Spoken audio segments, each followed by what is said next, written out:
Mais parfois, il y a des grosses entités qui proposaient des sommes astronomiques pour parler d'un truc qui m'avait rendu ma peau rouge, par exemple, et je voulais pas en parler, et personne comprenait. Et même mes parents, ils me disaient t'es sûre et tout? Bon, ok, trop cool, bah c'est très bien.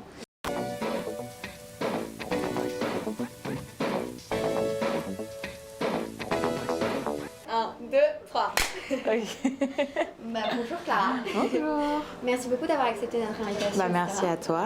Ça fait super plaisir de t'avoir avec nous. Alors Clara, pour ceux qui ne te connaissent pas, enfin en tout cas qui ont été très loin des réseaux sociaux pendant très longtemps, parce qu'il faut le dire, tu es quand même très présente sur tous les réseaux sociaux. Alors tu es comédienne, chanteuse et créatrice de contenu. Exact. Comme je te disais un peu tout à l'heure dans mon interview, je trouve qu'à 22 ans, avoir un CV comme ça, c'est pas ordinaire. Non, ce que je disais, c'est que tu es suivie par énormément de monde. J'ai noté 904 000 abonnés sur YouTube, 1,1 million sur Insta. C'est des chiffres qui sont énormes. Donc pour comprendre ce parcours, on va revenir sur des dates qui ont été importantes pour toi ou des chiffres. Voilà, c'est de full chiffres aujourd'hui. Et donc je voulais revenir sur une date, ça va sûrement te parler, c'est le 17 juin 1999.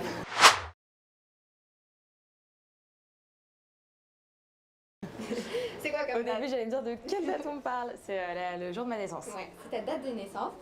Je voulais aborder avec toi ton enfance. À quoi ressemble l'enfance de Clara Mars avant tout ça, avant la notoriété sur les réseaux sociaux, etc. Quel genre de jeune fille t'étais? J'ai eu de la chance, je viens d'une famille où mes parents sont encore ensemble. Donc j'ai un grand frère et une grande sœur qui sont jumeaux. Donc on était une petite famille très heureuse, on s'aimait tous très fort. Quand j'ai eu 5 ans, mon papa s'est fait expatrier pour son travail à New York, donc on a tous bougé là-bas. C'était génial. Et voilà, et moi en tant qu'enfant, j'étais la petite dernière, le petit bébé, surtout comme mon frère et ma sœur sont jumeaux au-dessus. Ouais. C'était un peu tout le temps à deux ensemble, donc je pense que j'étais tout le temps là à essayer de bien tout faire pour que tout le monde soit bien. J'étais vraiment la petite fille, son papa, sa maman. Et justement, le fait que tu aies vécu aux États-Unis, etc., est-ce que justement il y a une culture américaine qui justement là aujourd'hui t'a beaucoup influencé, même je parle de YouTube par exemple? Alors je pense que c'est pas grâce au fait que j'ai vécu aux États-Unis, mais ça a fortement contribué. Moi j'ai de la chance, alors je suis d'origine, donc de sang, je suis 100% française et mes parents pareil, mais de nationalité je suis anglaise-française. Donc j'ai les deux passeports parce que ma maman est née en Angleterre et a vécu ses 20 premières années de sa vie là-bas. Donc sa première langue c'était l'anglais, mais elle est française de sang, mais de nationalité elle a la double nationalité aussi. Et ce qui fait que comme elle est née sur le territoire, elle a pu nous le donner à nous à notre naissance. Et du coup, ma maman, elle est très anglaise dans sa façon de faire, sa façon de réfléchir. Donc là encore, elle avait une certaine ouverture d'esprit et c'était un peu genre mon papa classique prout français avec ma maman un peu anglaise, rigolote et tout. Et ensuite, en bougeant aux États-Unis, grave parce que là-bas, à l'école, ils nous mettaient dans toutes les activités extrascolaires. Donc on faisait de la danse, du foot, des machins, mais pas en mode comme en France normalement, c'est-à-dire qu'à la fin de l'année, je faisais un concert dans une grosse salle devant 10 000 personnes, j'avais 5 ans, tu vois. Donc c'est un truc, c'est totalement différent. Puis les gens sont différents, pas que ce soit meilleur ou pas bien. Je pense qu'il y a de très bonnes choses et en France et là-bas, mais c'est sûr que c'est deux cultures complètement différentes. Et du coup, j'ai eu la chance d'un peu de baigner dans 3 cultures, américaine, française, anglaise. Et du coup, je pense que ça m'a aidé, oui. Je vais revenir sur une autre date. Alors, elle est plus compliquée, celle-là, c'est le 12 mai 2014. Est-ce que tu te souviens du 12 mai 2014? C'est ma première vidéo. Alors, c'est une de tes premières vidéos. Enfin, quand on regarde ta page YouTube... Il y en a plein que j'ai supprimé. Voilà, alors c'était ça que je voulais te dire. C'est que dans une interview, tu as dit, dans ma première vidéo, c'est un haul, je revenais d'une séance shopping avec mes copines. Je me dis, mais attends, je vais aller chercher cette vidéo, etc. Et je la vois pas. Donc, où est passée cette vidéo? J'ai mis beaucoup de vidéos en privé. Avant, j'avais énormément de vidéos, j'en ai mis beaucoup en privé. Alors, avant, quand j'ai commencé ma chaîne, je m'appelais Clara Chanel. Ouais. Et après, en grandissant, 16-17 ans et tout, j'étais à mon pic de notoriété. Puis après, ça s'est un peu calmé. Puis je suis partie habiter à Paris, parce qu'avant, on habitait juste à côté, mais pas très loin. Et là, je me suis dit, ok, là, j'étais plus grande, j'avais 17-18 ans, j'essayais de me trouver ma propre identité. Ouais. Et du coup, là, je me suis mise Clara Mars et j'ai enlevé beaucoup de vidéos qui me titillaient un peu parce qu'il y en a quand même, c'est comme quand on regarde des vidéos de nous quand on est jeune et tout. Oui. T'en as, bon, c'est rigolo, ça passe, t'en as d'autres, ça passe pas du tout. C'est assez impressionnant parce que donc la première qui est sur ta homepage, je sais même pas ce que c'est. Alors, c'était un rituel du dimanche matin. Ok. Et elle compte plus de 500 000 vues, donc c'est énorme. Et donc, ça reste quand même une de tes toutes premières vidéos.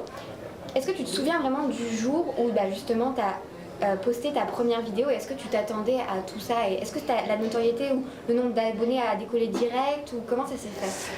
Alors, j'ai posté ma première vidéo, c'était l'été. Je me souviens, mon frère et ma soeur, ils n'étaient pas là. J'étais avec mes parents, j'étais en plein redoublement scolaire, je changeais d'école. Donc, tu sais, c'est la période où tu te cherches. Enfin, voilà, moi, quand tu redoubles, je me sentais un peu nulle. Mon frère et ma soeur, ils n'étaient pas là. Puis c'est la période où tu t'entends pas trop avec tes parents et tout. Du coup, il y a des conflits et tout. Et du coup, j'étais un peu seule. Et je sais pas pourquoi. Parce que parfois, on me pose la question et j'ai aucune idée, mais les gens me disent mais pourquoi est-ce que tu as sorti une caméra pour parler à une caméra? Et je sais pas, ça me semblait tellement naturel. Avant, je me souviens, je volais les petits caméscopes de mon papa et tout, et je me filmais. Donc je sais pas, c'est un peu narcissique, mais je sais pas ce qui s'est passé, mais ça m'a senti naturel de le faire. Et ça m'a semblé naturel de le faire. Et du coup, j'ai posté ma première vidéo. Et je m'attendais franchement à rien. Puis vraiment, en plus à l'époque, YouTube, c'était pas du tout ce que c'est aujourd'hui. Il y avait Enjoy Phoenix qui était une des plus grosses influenceuses. Après, il y avait pas tant d'influenceurs qui émergeaient. En tout cas, pas dans le lifestyle. Il y en avait tous les Cypriens, les Norman et tout. Et c'était pas. En fait, je pense que j'ai juste fait ça pour me faire du bien et pour trouver d'autres amis et chercher des gens avec lesquels je pouvais être utile et aider. Et voilà, et j'ai eu de la chance, ça a décollé au bout de 2 mois, très rapidement. Mais ça a décollé, je ne sais comment, je ne sais plus pourquoi. Mais je pense que je suis tombée au bon moment et c'est 1 an après, YouTube c'est devenu le pic de ce que c'était. Ouais. Et voilà quoi. Et à l'école justement, cette soudaine notoriété, etc., comment tu as réussi à gérer le truc? Et surtout, est-ce que tu as eu une enfance du coup normale où ça a basculé beaucoup de choses dans ta vie? Comment tu as réussi à pas, entre guillemets, vriller? Parce que ça peut te faire tourner la tête, etc. Et j'imagine que tu as été sollicitée énormément. Je pense que c'est grâce aussi à mes parents, ma famille, mes amis. Et surtout en fait... moi à l'école, vraiment, on me prenait pas au sérieux du tout, genre on se foutait de ma gueule H36 parce que j'étais la meuf sur les réseaux, ça fait trop tiep, ça fait trop pitié et tout.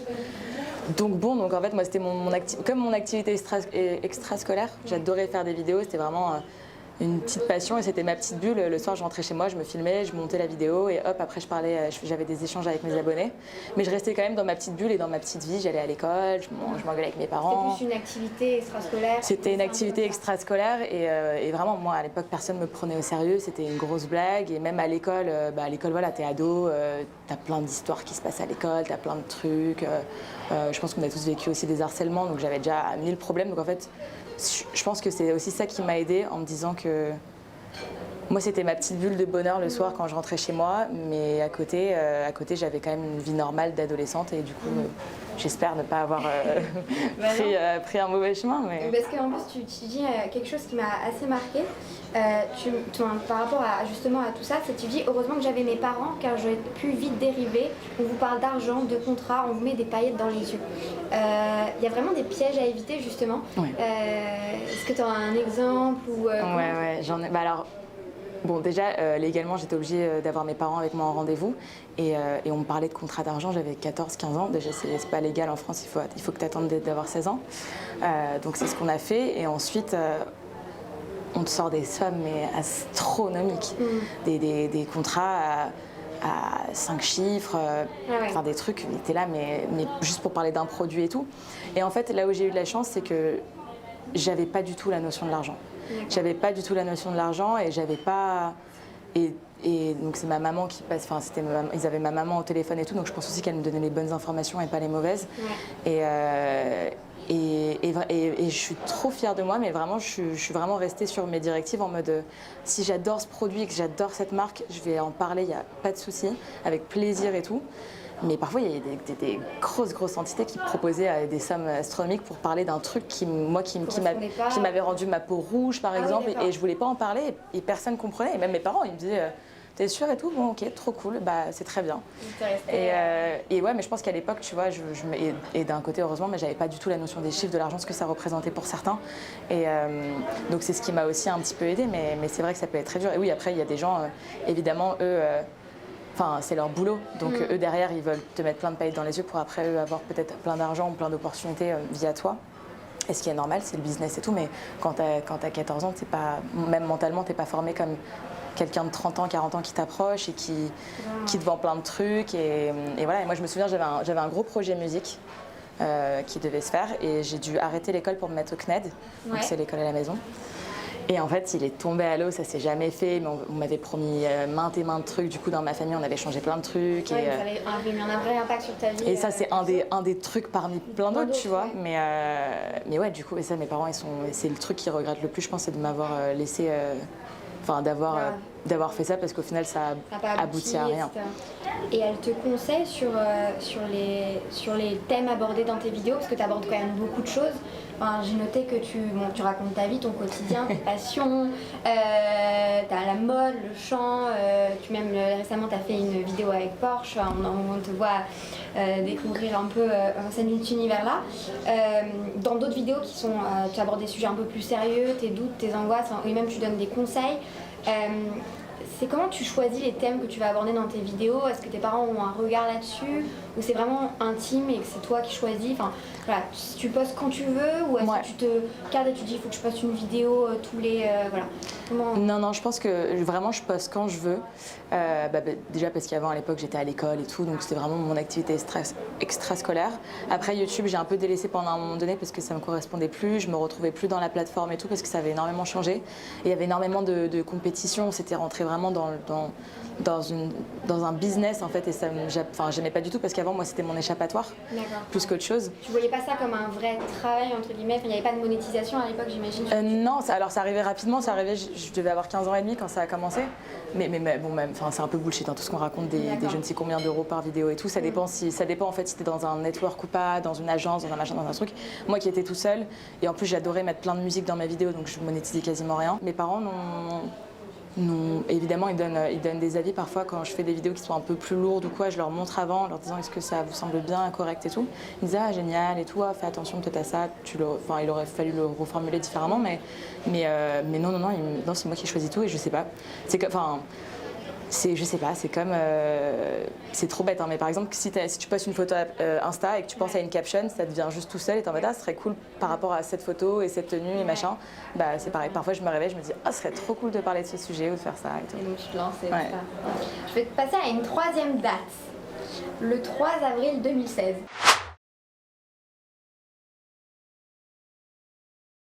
Alors c'est très compliqué, hein. Essaye de deviner le 3 avril 2016. 2016, j'avais 17 ans. Ouais. Tu as posté une vidéo particulière sur un thème particulier. Ah là, attends, tu me perturbes. Sur un thème particulier? Une vidéo qui m'a beaucoup touchée et qui a été vue par 1,5 million de personnes. Ah, une cover? Non, c'est pas ça? C'est pas une cover, on en parlera un peu plus tard. C'est une vidéo... Sur ma chaîne? Sur ta chaîne, ouais.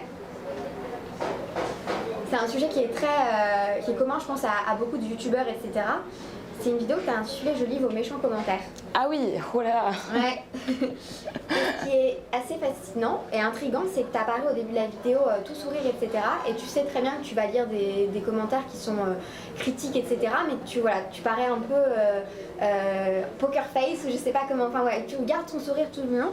Et donc moi, ça m'a beaucoup marqué. C'était important pour toi justement de parler de ça, de la face entre guillemets cachée de YouTube et des critiques. Et je sais que tu es beaucoup engagée contre le cyberharcèlement, etc. Comment tu t'es dit, bon allez, je prends le problème de front et je poste cette vidéo? Ça fait du bien parfois juste de donner 2-3 explications, même si en fait j'ai compris que ça servait juste à rien parce qu'après cette vidéo j'ai eu encore un roulement d'aine encore pire.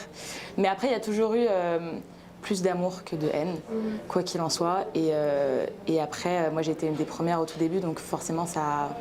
J'en ai eu, et après j'ai fait des vidéos où je l'ai bien cherché inconsciemment aussi. Maintenant en grandissant je comprends pourquoi il y a eu des petits bad buzz et des trucs et tout. Un regard critique aujourd'hui sur ton travail.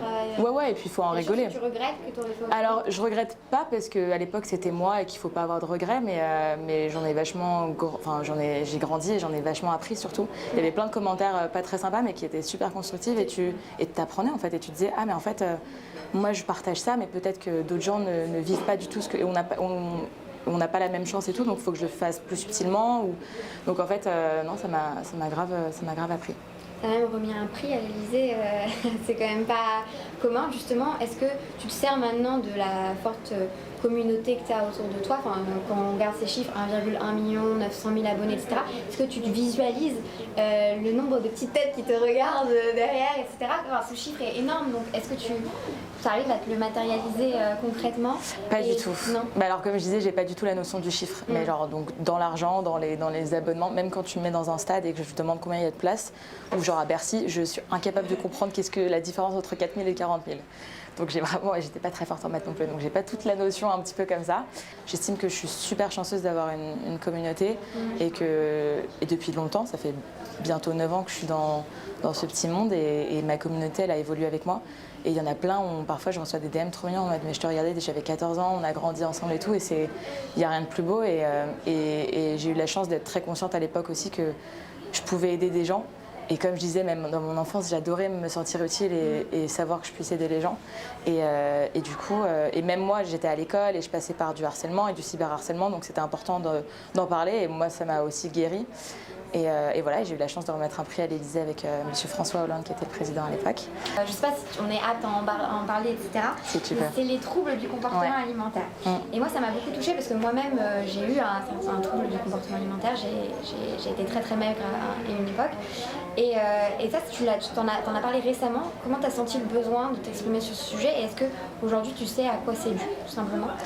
Alors, j'ai ressenti le besoin de parler de ce sujet parce qu'en fait, je m'en suis rendu compte pendant le confinement, et notamment avec TikTok, les vlogs et tout ce qui a pu s'en suivre et tout ce par quoi les gens sont passés pendant la période du premier confinement. Je me suis rendu compte qu'en fait, on avait tous, mais à des stades différents, mais on avait tous... Pas tous, je vais pas, voilà, mais beaucoup qui sont pas bien dans leur corps, que ce soit trop gros, trop maigre, trop ci, trop ça, et qui ont du coup des troubles de comportement alimentaire ou des troubles de boulimie ou des troubles de plein de trucs derrière.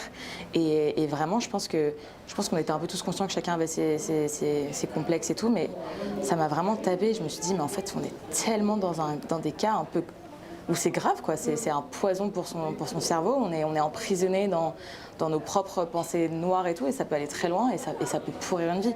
Moi, je sais qu'il y a une époque, enfin, c'est même pas une époque, c'est une maladie en fait. C'est une maladie et c'est matin, midi, soir, matin, midi, soir, matin, midi, soir, et t'apprends à vivre avec.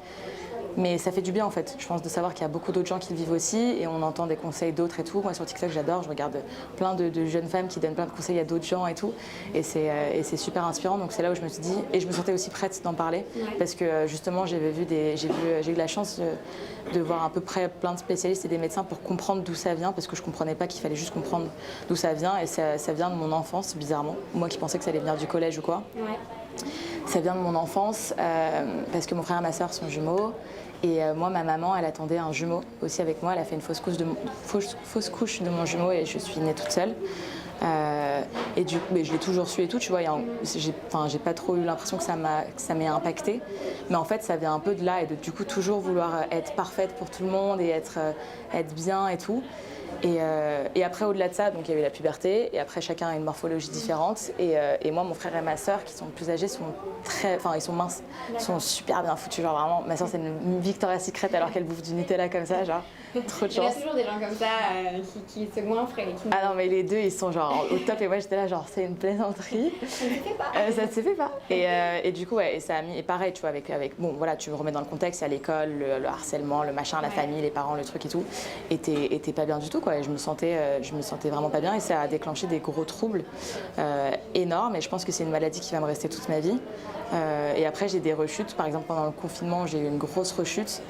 Mais tu vois, ce qui est cool, c'est que maintenant, autour de ma famille, tout le monde est un peu au courant. Parce qu'avant, j'en voulais énormément à mes parents qui ne comprenaient pas. Et je leur suppliais de ne pas acheter n'importe quoi et de le laisser dans les placards. Sauf que comme tu as une vie de famille, bah, tu es obligé, tu vois. T'as mis vraiment le doigt sur le problème ou pas? Et j'en voulais vraiment. Et je pense que mon père, c'est ce que j'ai dit récemment dans une interview, mon papa, il a compris. Pendant le confinement, justement, j'étais confinée qu'avec ma soeur toute seule. Et donc j'étais plus âgée, tu vois, j'avais 20 ans. Et je l'appelais la nuit en hurlant, en pleurant et tout, parce que j'étais là à terminer les pots de béarnaise, de mayonnaise, les pâtes crues. Genre je termine tous les paquets parce que ça me rendait folle d'avoir plein de trucs chez moi. Et pareil, je demandais à ma sœur, parce que ma sœur, donc on était confinés ensemble, je lui demandais de cacher les trucs, genre les bonbons et tout. Et la nuit, je me réveillais, je n'allais pas me recoucher tant que j'avais pas retrouvé la cachette et tout bouffé. Genre vraiment, c'est pesant. Et après, tu t'en veux, et après, t'es pas content avec toi. Ouais. Et après, donc voilà, j'ai grandi, je suis beaucoup mieux avec moi dans mon corps, dans ma tête et tout. Évidemment, tu as des rechutes parfois, et ça dépend aussi de psychologiquement où est-ce que tu te trouves dans ta vie mentalement et tout. Mais voilà, après, c'est cool parce que j'habite toute seule, donc toute seule chez moi, j'arrive à me gérer, je suis fière de moi et tout. Et tu as plein de trucs aussi dans la vie qui font, tu as plein d'étapes que tu vis et tout, tu deviens plus fort, tu te rends fier de toi et tout. Et du coup, je pense qu'avec l'âge, ça m'a beaucoup aidé. Mais c'est un petit poison et il y en a beaucoup de jeunes malheureusement qui vivent ça, donc je suis contente de pouvoir en parler. Ce qui est intéressant dans ce que tu dis, c'est que voilà, sur les réseaux sociaux, on montre généralement la face positive entre guillemets de nos vies. On filme tout ce qui est positif, etc. Et c'est vrai qu'il y a quand même, on a tous chacun des problèmes à nos différentes échelles, etc. Et toi, quand même, tu t'en parles beaucoup sur les réseaux, et donc ça permet aussi, je pense, d'aider beaucoup de monde qui sont confrontés aux mêmes problèmes que toi. Et donc je vais revenir sur une autre date qui est plus positive. C'est octobre. Alors, j'ai pas le chiffre, j'ai pas la date exacte, mais j'ai un mois et une année. Ok. J'ai octobre 2018.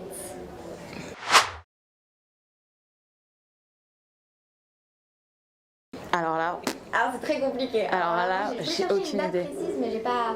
Octobre 2018, ta mère arrive en trombe dans ta chambre et t'annonce quelque chose, une proposition qu'on pourrait te faire. Et toi, tu commences à paniquer, tu doutes, tu sais pas si tu vas accepter. Etc. Ah, Disney, ouais, Bia. Oh là, j'étais là, qu'est-ce que j'ai raté? Alors, je sais quelque chose de ta vie que tu ne sais pas. Ouais, j'ai eu très peur, je me dis, oula. Non, Disney, Bia. C'est pas commun, c'est clairement pas commun d'avoir ce type de proposition. Est-ce que tu peux nous raconter un peu comment ça s'est passé, etc. et pourquoi tu as autant hésité à accepter cette proposition? Pour ceux qui ne comprennent pas, tu as été choisie par Disney pour partir 2 mois, ça, à Buenos Aires, pour jouer dans 10 épisodes de la nouvelle série Disney Bia. Ouais, en fait, je travaillais déjà beaucoup avec Disney sur des sorties de films, des vidéos, plein de trucs et tout. Donc je connaissais bien l'équipe, puis c'était vraiment cool. Et un jour, donc ils s'appellent, non, je crois qu'ils ont fait un déjeuner ou quoi, et avec donc la boss et tout. Donc là, je me dis genre, oh, qu'est-ce qu'ils vont me proposer?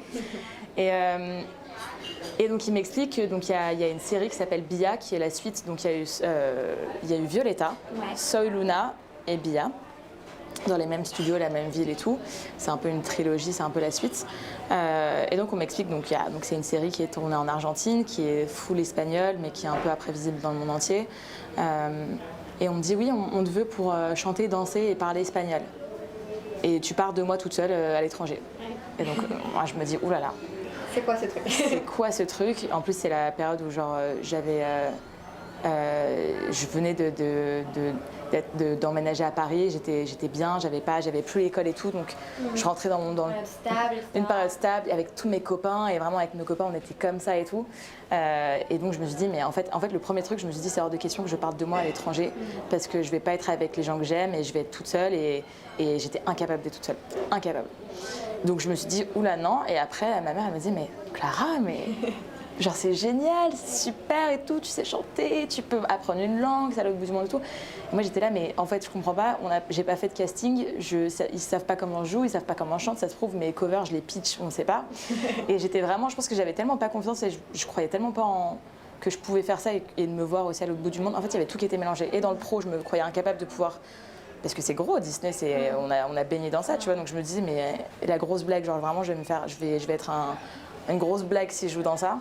Et un coup de stress. Un coup de stress, et tout, genre rien qui n'allait. Et j'étais terrorisée de partir comme ça à l'étranger. Donc bon, bref, des mois s'en suivent, on fait plusieurs rendez-vous, et d'ailleurs je remercierai jamais Disney assez, parce que la petite fille que j'étais à l'époque, j'aurais envie de la claquer, parce que quand t'as une meuf qui te dit bah du coup j'ai pas envie, j'ai un peu peur, et que t'as genre des adultes qui sont là genre mais tu te rends pas compte, tu vois, et que c'est Disney, tu te rends pas compte.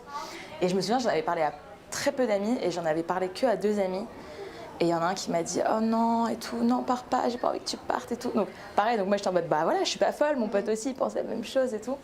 Donc bon bref, on était un peu petits et pas trop conscients de ce que ça représentait. Et du coup un jour je me suis réveillée, je me suis dit mais en fait c'est trop bien, allez, c'est pas grave, j'y vais. Et parce qu'on a fait un rendez-vous où ils m'ont expliqué où est-ce que j'allais dormir, ils m'ont montré des photos de mon appartement, ils m'ont dit ta maman elle a un appartement à côté. Ouais, ils m'ont rassuré, ils m'ont dit ça va se passer comme ça, voilà tous les acteurs, à quoi ils ressemblent, leur âge, t'auras une prof de chant, une prof de danse, une prof d'espagnol, Et là, je me suis dit, ah, mais en fait, c'est cool, genre, c'est un camp de vacances. Et du coup, ça m'a vachement rassurée. À partir de ce moment-là, j'ai dit, ok, trop cool. Et vraiment, je remercie Disney parce que. Ça a été une expérience mais ça m'a changé ma vie. Parce que déjà, c'est la première fois que j'étais toute seule. Et que je travaillais toute seule et que tu es dans un pays étranger, tu connais personne, tu connais pas la langue, tu connais rien du tout. Et j'ai appris une langue, j'ai appris à chanter en espagnol, à parler espagnol, j'ai appris à jouer. C'était la première fois que je jouais dans une aussi grosse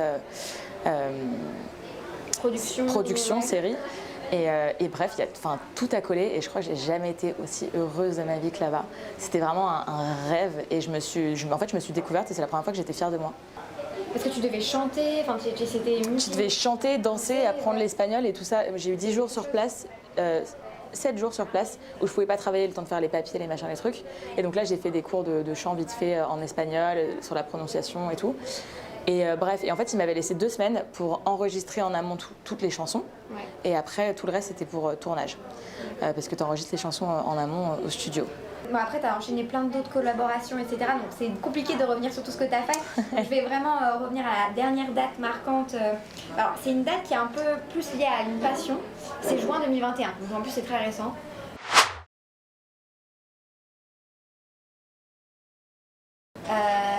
Oh putain. Ah, ok. Monaco, le Grand Prix. Oui, Monaco, le Grand Prix, exactement. Est-ce que tu peux nous raconter, donc, déjà la Formule 1, pour expliquer, c'est vraiment une de tes passions. Tu as fait plein de vidéos autour de Porsche, etc. Enfin, voilà.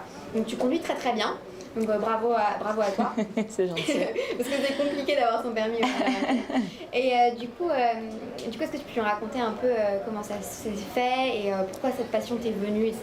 C'est une passion folle et je sais pas pourquoi, j'ai toujours été obsédée par les voitures, par la conduite. Je sais pas, je pense que vraiment, tu me mets dans une voiture avec la musique à fond, mes potes sur la route, il n'y a rien qui me rend plus heureuse, tu vois. Vraiment. C'est un peu pareil. Donc tu vois, vraiment j'adore. Ouais, les paysages défilés, etc. Ah ouais, t'es là, mais je pourrais. Et tu sais que vraiment, c'est même pas parfois, je fais ça tout le temps. Quand c'est moi qui conduis, donc je mets le Waze sur mon téléphone, je prends l'itinéraire le plus long. Ah ouais. Comme ça, j'ai le plus de temps avec eux. Je te jure, je fais tout le temps ça. Et mes potes, ils sont là, quoi? Quand on est à Paris, parfois je me trompe. Ils sont là, Clara. Et je suis là, genre, désolée. Parce que vraiment, je kiffe. Pour moi, c'est les moments qui me rendent le plus heureuse. Donc voilà. Et donc j'ai la chance d'être invitée parfois aux courses de Formule 1. J'ai la chance, j'étais aussi invitée à Monaco pour le Grand Prix historique. Donc ça, c'était autre chose aussi. C'était trop bien. Maintenant, je travaille avec Maserati, avec Porsche. C'est quoi tes projets futurs, justement, pour Clara Mars dans quelques mois? J'ai eu la chance, on m'a proposé de faire mon propre podcast. Et donc en fait, j'invite mes potes ou parfois même moi-même, on parle de plein de sujets pour les jeunes justement, harcèlement, TCA, son corps, s'aimer, tout ça, les ruptures, les relations et tout. Et en fait, c'est toutes les conversations ou les conseils que j'aurais aimé avoir plus jeune et que j'avais pas accès. Auquel j'avais pas accès, donc j'espère que ça aidera vraiment tous ceux qui peuvent écouter. Et c'est mon petit bébé, je suis trop fière de ce projet. Finir l'interview, Ouais. Un petit rituel. On vient sur 3 chiffres, 3, 6, 9. Est-ce que ça te dit quelque chose?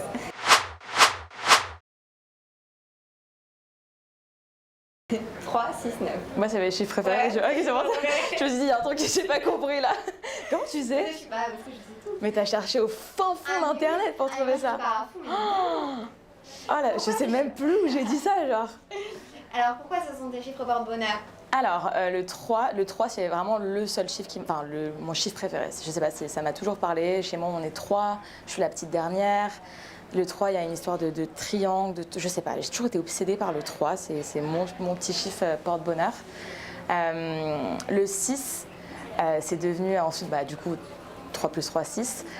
C'est aussi, j'ai un très bon copain qui jouait au foot et on se battait tout le temps pour lui mettre soit le numéro 9, soit le numéro 6. Donc ça aussi, ça me fait penser à ça, tous mes souvenirs d'enfance. Puis j'ai le 6, c'est aussi un chiffre qui est relié aussi à ma grand-mère, que j'ai plus mais qui compte beaucoup pour moi et qui sera toujours avec moi. Et le 9, du coup, par la même occasion, en grandissant. En fait, je sais pas, le 3 c'était en premier, le 6 un peu en grandissant et maintenant 3, 6, 9. Je sais pas pourquoi, c'est super bizarre, j'ai pas d'explication, mais c'est mes petits chiffres.